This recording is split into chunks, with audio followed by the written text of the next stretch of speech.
Back to our YouTube channel. तो यहाँ पर आज हम बात करने वाले हैं लैब टेक्नीशियन के क्वेश्चन पेपर के ऊपर। तो यहाँ पर जितने भी क्वेश्चन आज हम पढ़ने वाले हैं, यहाँ पर टोटल यदि 50-60 क्वेश्चन पढ़ते हैं तो इसमें आपको लैब टेक्नीशियन के क्वेश्चन तो है ही, क्योंकि ऑफिशियल क्वेश्चन पेपर है।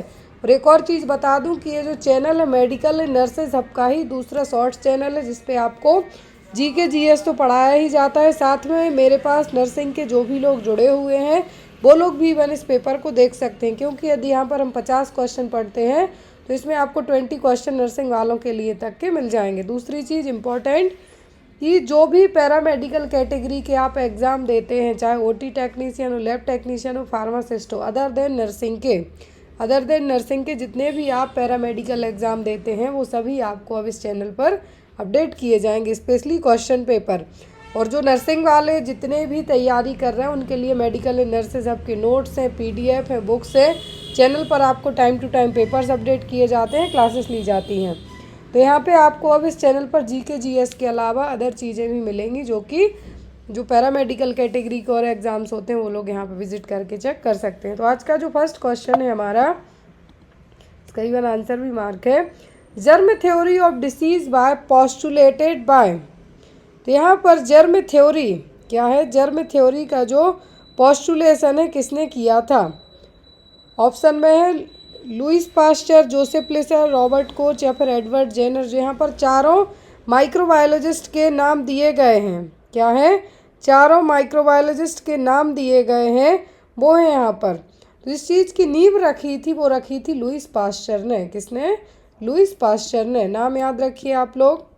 अब यहाँ पे जोसेफ लेसर है, एंटीसेप्टिक सर्जरी के लिए जाने जाते हैं। रॉबर्ट कोच हैं और एडवर्ड जेनर। तो रॉबर्ट कोच ने किस चीज़ की खोज की थी? तो रॉबर्ट कोच एक जर्मन फिजिशियन थे। जिन्होंने ट्यूबरक्लोसिस के बैक्टीरिया की खोज की थी। एडवर्ड जेनर की यदि हम बात करें तो एडवर्ड जेनर ने क्या किया था? तो एडवर्ड जेनर ये भी एक फिजिशियन थे, माइक्रोबायोलॉजिस्ट थे। तो इन्होंने जो वैक्सीन है, स्मॉल पॉक्स वैक्सीन, और वैक्सीन के फादर भी कौन कहलाते हैं? Edward Jenner. यदि वैक्सीन के फादर पूछे जाएं तो वो है एडवर्ड जेनर। स्मॉल पॉक्स जो कि फर्स्ट वैक्सीन बनाई गई थी वो भी एडवर्ड जेनर ने बनाई थी। फिर यहाँ पर unaided human I has a resolution power of. तो अनएडेड ह्यूमन आई की रेजोल्यूशन पावर कितनी होती है? 0.2 म्यू, 0.5 mm, 0.2 mm या फिर 0.5 म्यू।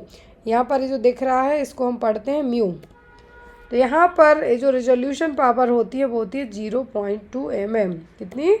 0.2 mm। कितनी है? 0.2 mm। नेक्स्ट वन,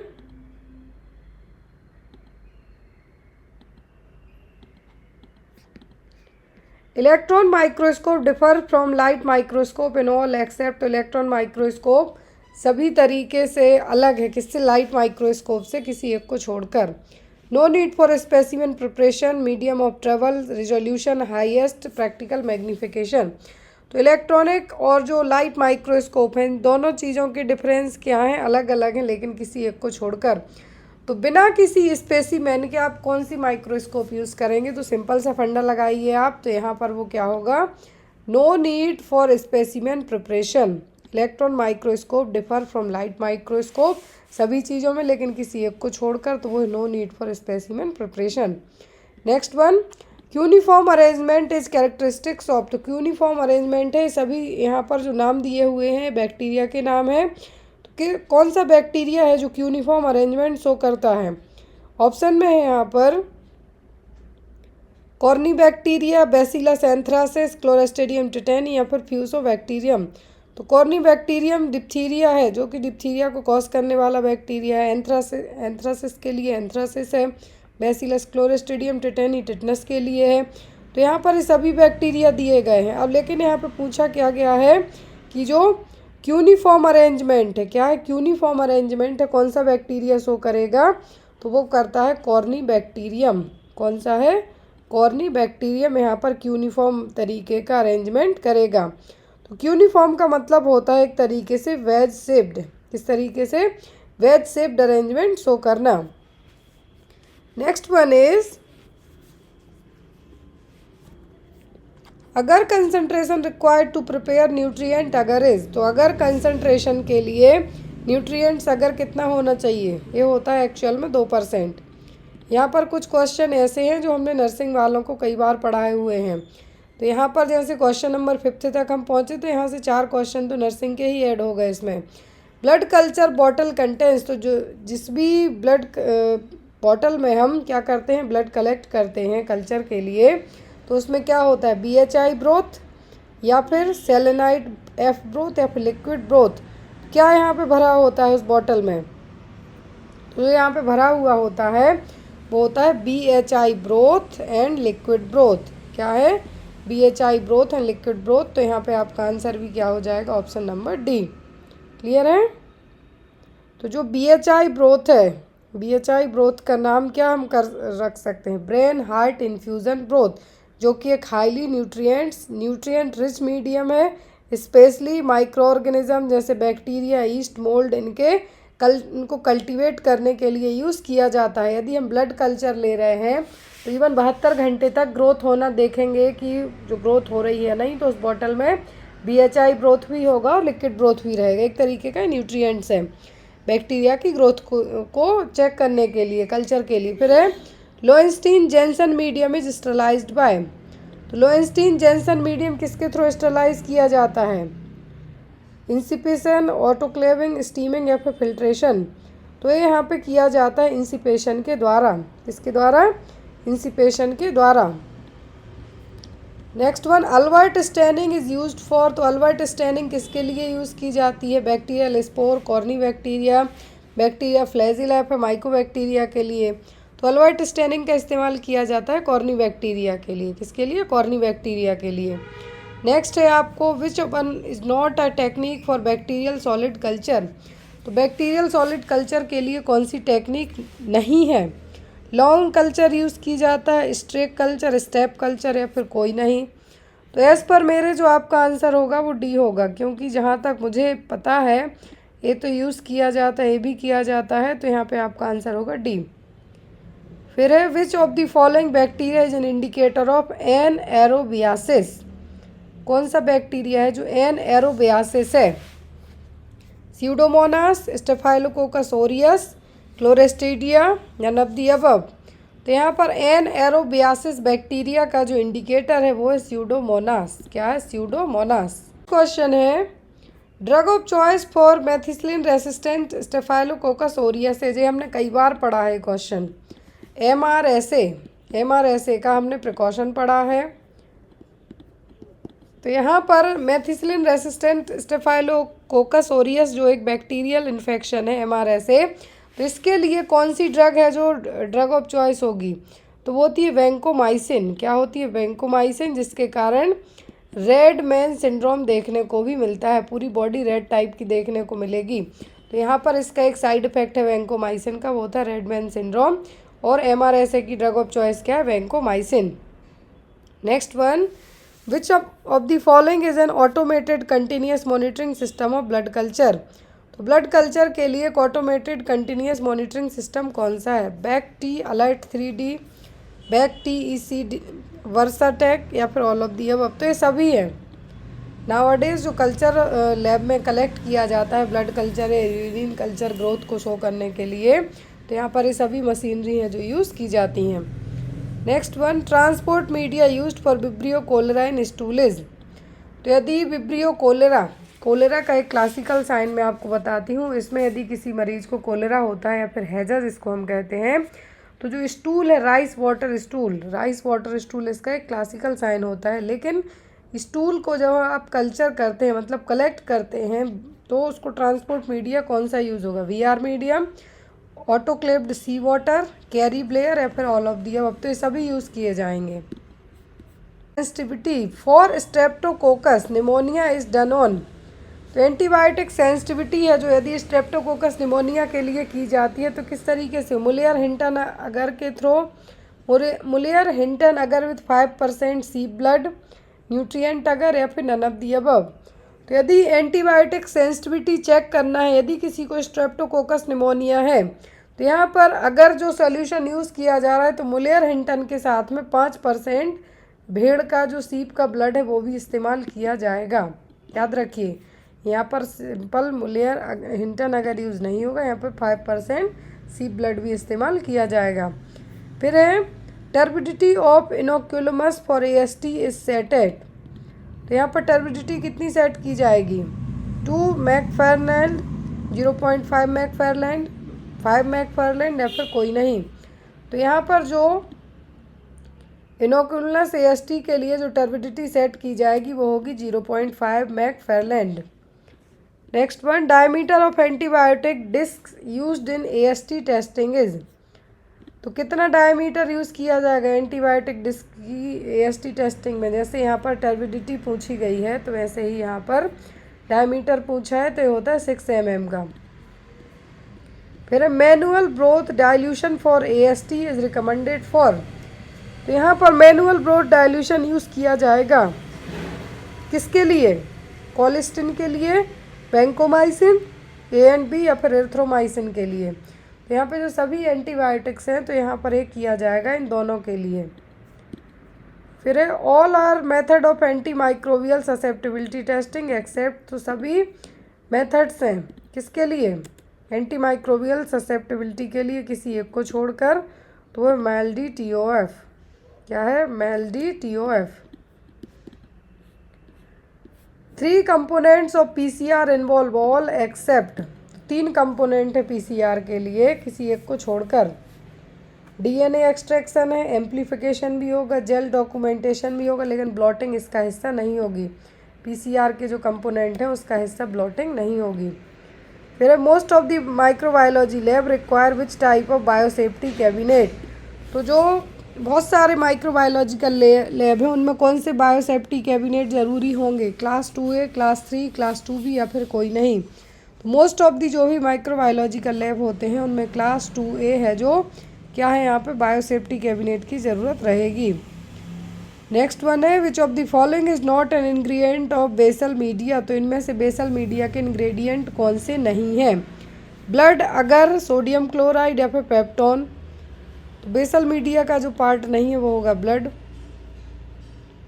फिर है bacteriophage coded toxin are found in, तो बैक्टीरियोफेज कोडेड टॉक्सिन किस में पाए जाते हैं? कॉर्नी बैक्टीरिया में, विब्रियो कोलेरा में, कॉर्नी बैक्टीरियम बोटुलिनम में या फिर सभी में? तो ये सब में पाए जाते हैं। बैक्टीरियोफेज जो कोडेड टॉक्सिन है इन सभी में पाए जाएंगे। फिर यहाँ पर free DNA can be transferred between bacteria by, तो यदि बैक्टीरिया में हमें DNA ट्रांसफ़र करना है तो कैसे करेंगे? ट्रांसफॉर्मेशन से, कॉन्जुगेशन से, ट्रांसडक्शन या फिर ट्रांसपोसन से। तो यदि हमें जो फ्री DNA हमें ट्रांसफ़र करना है किसी भी बैक्टीरिया में तो हम ट्रांसफॉर्मेशन से ट्रांसफ़र कर सकते हैं। फिर है आपको methicillin resistance in Staph aureus is medicated by, यहाँ पे स्टेफाइलोकोकस ओरियस भी है तो ये मेथिसिलिन रेसिस्टेंस है किसके द्वारा मीडिएट होगा? मैक ए जीन, प्लाज्मेट, ट्रांसपोन्स या फिर कोई नहीं। तो ये होता है एक्चुअल में मैक ए जीन के द्वारा। फिर है यहाँ पे आपको question, all of the following are example of intrinsic anti microbial resistance except, सभी क्या हैं? Example intrinsic anti microbial resistance के किसी एक को छोड़कर। Pseudomonas, carbamazepine, gram negative bacteria vancomycin, aerobic bacteria metronidazole, anaerobic bacteria aminoglycosides. तो एक साइड आपको मेडिसिन दी गई है, एक साइड बैक्टीरिया दिए गए हैं। तो सभी इंट्रिंसिक एंटी माइक्रोबियल रेजिस्टेंस ही हैं। रेजिस्टेंस का मतलब होता है कि इन बैक्टीरिया को इस दवाई से असर नहीं पड़ने लगता है। तो सभी किसी एक को छोड़कर तो होगा pseudomonas, carbapenem. Next one, chemical nature of endotoxin is, तो एक आपने पढ़ा एंडोटॉक्सिन, एक पढ़ा है, तो यहाँ पर आपको एंडो और एक्सोटॉक्सिन पढ़ा है हमने। तो केमिकल नेचर है एंडोटॉक्सिन का कैसा होगा? तो इसमें होते हैं लिपोपॉलीसैकेराइड। फिर है obligate intracellular bacteria all except, तो सभी ऑब्लिगेट इंट्रासेलुलर बैक्टीरिया किसी एक को छोड़कर। तो माइकोबैक्टीरियम लेप्रा, रिक्टेशिया भी है, क्लेमाइडिया भी है, लेकिन ट्यूबरक्लोसिस नहीं है। Tuberculosis intracellular obligate intracellular bacteria नहीं है। Next one, following bacteria does not require large infective dose. कौन से बैक्टीरिया हैं जिनको ज़्यादा इन्फेक्टिव डोज की ज़रूरत नहीं है कोई भी बीमारी के लिए? सिजेला, इकोलाई, साल्मोनेला, ब्रूसेला। तो इनमें से वो होगा सिजेला, जो कि हर्पीस जूस्टर के लिए या फिर वार्ड्स के लिए रिस्पॉन्सिबल माना जाता है। Next one, all are non enveloped DNA virus except. तो सभी क्या है यहाँ पे? नॉन एनवेलप्ड डीएनए वायरस हैं किसी एक को छोड़कर। पर्वोवायरस, एडिनोवायरस, पेपोवायरस या फिर हेपाडना वायरस। तो यहाँ पर पर्वो नॉन एनवेलप्ड है, एडिनोवायरस, पेपोवायरस, बट हेपाडीएनए वायरस क्या है यहाँ पर? एक्सेप्ट में आएंगे। फिर विच of the following protozoa has 2 host in its life cycle. तो कौन से प्रोटोजोआ हैं जिनकी 2 लाइफ साइकिल होती हैं होस्ट में? याद रखिए ओनली मलेरिया ही है, मच्छर के अंदर भी चलेगी और पर कोई ह्यूमन बीइंग के अंदर भी चलेगी। Next one, which of the following trematode is transmitted by skin penetration. तो इनमें से कौन से ट्रेमेटोड हैं जो स्किन पेनिट्रेट करके एंट्री करेंगे? फैसियोला, क्लोनर्जिस साइनेसिस, सिस्टोसोमा या फिर पैराजोनिमस। तो स्किन पेनिट्रेट करके जाने वाले हैं वो कौन से हैं? सिस्टोस्टोमा। तो यहाँ पे आपको एग्ज़ाम में जो भी आप एक चीज़ हमेशा याद रखिए, इवन किसी भी क्वेश्चन का आप ऑप्शन भी पढ़ रहे हैं इस पेपर में, तो इनके लिए भी आपको एक बार क्या करते जाना है? चेक करते जाना है कि इनमें से भी आपको क्वेश्चन बन सकते हैं। तो यहाँ पर जो एक डिसीज़ है फ्रेश वाटर पैरासाइट के द्वारा होती है, इसको कहा जाता है सिस्टोटोमा। यदि आपकी स्किन में कहीं से कोई भी कट वगैरह लगे हुए हैं तो भी आपकी बॉडी में एंट्री कर सकते हैं बाय स्किन पेनिट्रेशन से। Next one, all are yeast और ईस्ट लाइक फंगाई एक्सेप्ट। सभी ईस्ट या फिर ईस्ट से मिलते जुलते फंगाई हैं किसी एक को छोड़कर।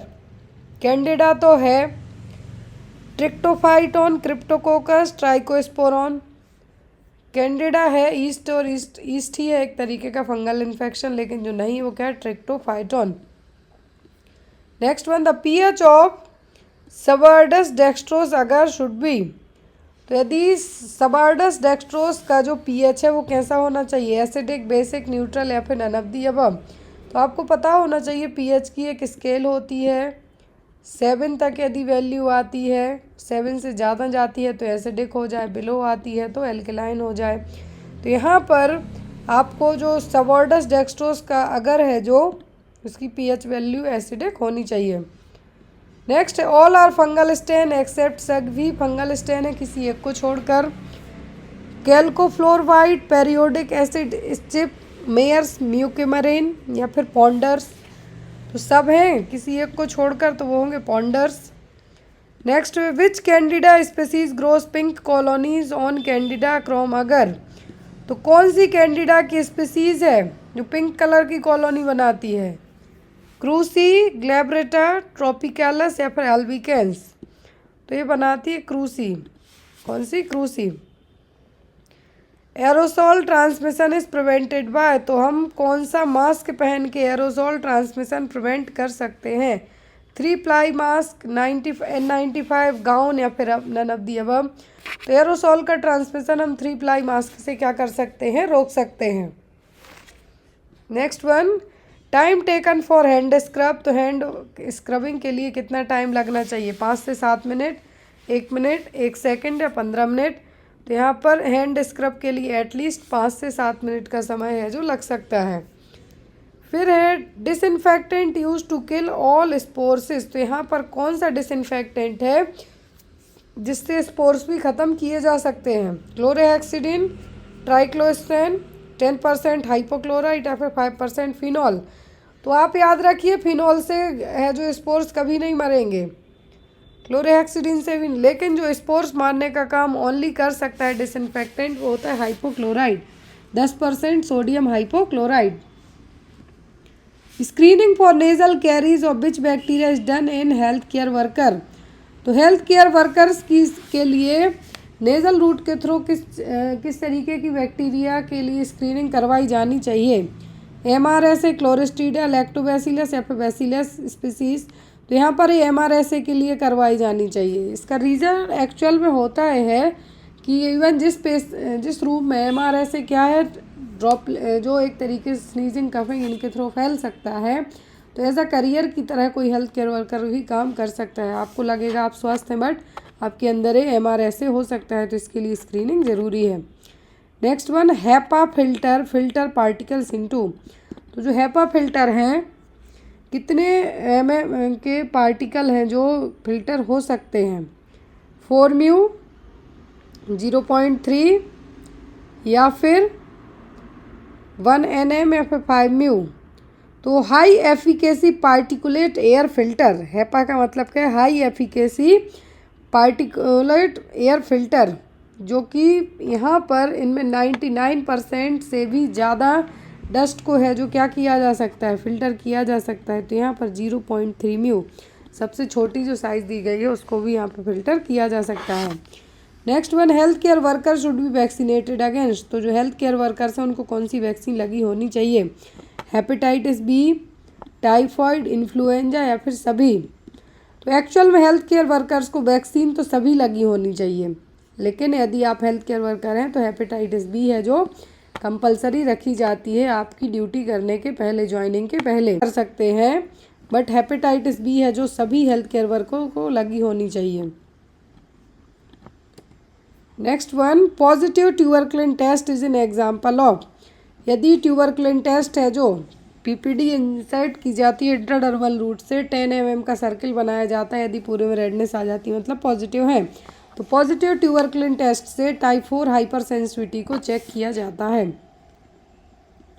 फिर anti citrullinated peptide antibodies NTCCP are diagnostic for. तो जो anti citrullinated peptide antibodies check की जाती हैं रेमेटॉइड अर्थराइटिस को चेक करने के लिए है, जो यहाँ पे चेक की जाएंगी, डायग्नोस करने के लिए चेक की जाएंगी। नेक्स्ट वन, SLE तो जो यहाँ पर लूपस है इसके लिए नहीं होंगी। Next one, quality concept include. तो क्वालिटी कॉन्सेप्ट में क्या होगा? क्वालिटी मैनेजमेंट सिस्टम होगा, क्वालिटी कंट्रोल होगी, एश्योरेंस होगा, यहाँ पे सब चीज़ें आएंगी आपकी क्वालिटी कॉन्सेप्ट में। फिर एक गुड क्वालिटी मीन्स, तो गुड क्वालिटी का मतलब क्या है? Set of inherent characteristic fulfil requirement are set by customer, both of the above या फिर कोई नहीं। तो यहाँ पर गुड क्वालिटी का मतलब होती हैं दोनों चीज़ें, कैरेक्टर भी अच्छे से फुलफिल हो और कस्टमर भी उस चीज़ से उनको ज़रूरत हो। Next, quality control is an integral part of quality assurance. तो ये बिल्कुल सही है, क्वालिटी कंट्रोल होना चाहिए। फिर एक्सटर्नल ऑडिट इज, तो एक्सटर्नल ऑडिट में क्या होगा? First party audit, second party, third party या कोई नहीं होगा? तो एक्सटर्नल ऑडिट में थर्ड पार्टी इंक्लूड होगी। फिर है audit in health care should be. तो हेल्थ केयर फैसिलिटी में हॉस्पिटल हो या लैब हो, सिस्टमेटिक होना चाहिए, इंडिपेंडेंट होना चाहिए और डॉक्यूमेंटेड होना चाहिए। तो यहाँ पे आप कह सकते हैं कि ये सभी हो सकते हैं। नेक्स्ट वन है, which of the following quality standard are applicable to medical laboratory. तो मेडिकल लैब के लिए कौन से क्वालिटी स्टैंडर्ड ज़रूरी हैं? तो वो है ISO 15189, याद रखिए ISO 15189। नेक्स्ट है, which of the following disinfectant used for blood spillage area. यदि कहीं पर ब्लड गिर जाता है तो किससे आप उसको डिसइंफेक्ट करेंगे? तो होगा हाइपोक्लोराइड, क्योंकि इससे उस ब्लड में यदि जो भी किसी बैक्टीरिया के स्पोर्स वगैरह होंगे तो वो भी वहाँ पे मार दिए जाएंगे। फिर broken glass tube is discarded in which bag. तो यहाँ पर ग्लास की बात की जा रही, सबको पता है ग्लास किस कलर में जाते हैं? वाइट में जाएंगे। नेक्स्ट वन, एनाटॉमिकल होता तो येलो में जाता। Culture plates of bacteria are preheated by. तो कल्चर प्लेट है बैक्टीरिया की, कैसे प्री ट्रीट करेंगे आप इनको? तो ऑटोक्लेविंग के द्वारा, इससे ऑटोक्लेविंग के द्वारा। Infected gloves are discarded in which bag. तो इन्फेक्टेड ग्लव्स आप, क्योंकि यहाँ पे इन्फेक्टेड ग्लव्स हैं उनमें ब्लड भी लगा हो सकता है, तो वो जाएंगे येलो में। किसमें? येलो में। फिर है, which one of the following is not a vector borne infection. तो वेक्टर बॉर्न कौन सा नहीं है? मलेरिया है, डेंगू, काला अजहर, साल्मोनेला। ये डायरेक्ट एंट्री करेगा, इसको किसी भी तरीके की वेक्टर की ज़रूरत नहीं है, टाइफाइड वाले बैक्टीरिया को। फिर यहाँ पर booster dose for HBV hepatitis B vaccine should be given when anti-HBs AG titre is. तो बूस्टर डोज दिया जाएगा हेपेटाइटिस बी वैक्सीन का कब, जब anti-HB जो AG टाइटर है वो कितना होगा, जब होगा less than 10 IU/ml। Next, transfusion transmitted infection can be. तो ट्रांसफ्यूजन के द्वारा सब हो सकता है, हेपेटाइटिस बी भी, HIV एड्स भी, सिफिलिस भी। तो यहाँ पे आपका आंसर होगा सभी। फिर laboratory acquired infection can be caused by all except. एक होता है हॉस्पिटल से लगने वाला इन्फेक्शन, उसको हम नोजोकोमियल कहते हैं। यहाँ पर लेबोरेटरी एक्वायर्ड इन्फेक्शन है, सब कुछ हो सकते हैं, ब्रूसेला भी हो सकता है, कॉर्नी बैक्टीरियम हो सकता है, माइकोबैक्टीरियम, लैक्टोबैसिलस नहीं हो सकता। ये तो एक्चुअल में गुड बैक्टीरिया ही हैं, ये लगने की ज़रूरत ही नहीं, इनकी हमें ज़रूरत होती है। Next one, agent that can cause post transplant infection are all except. कौन से एजेंट हैं जो पोस्ट ट्रांसप्लांटेशन इन्फेक्शन को कॉज करेंगे किसी एक को छोड़कर? साइटोमेगालोवायरस, टॉक्सोप्लाज्मा, कैंडिडा या फिर एंटामीबा कोलाई। तो यहाँ पे एक्सेप्ट है, तो डी हो जाएगा आपका। Next one, pH indicator that has alkaline ranges. तो एल्कलाइन रेंज किसकी रहेगी? फिनोल, फिथिलीन, ब्रोमोफाइल ब्लू, मिथाइल रेड या फिर ब्रोमोक्रिजोल ग्रीन। तो पीएच इंडिकेटर जिसकी एल्कलाइन रेंज का होगा वो क्या होगा? फिनोफिथैलिन।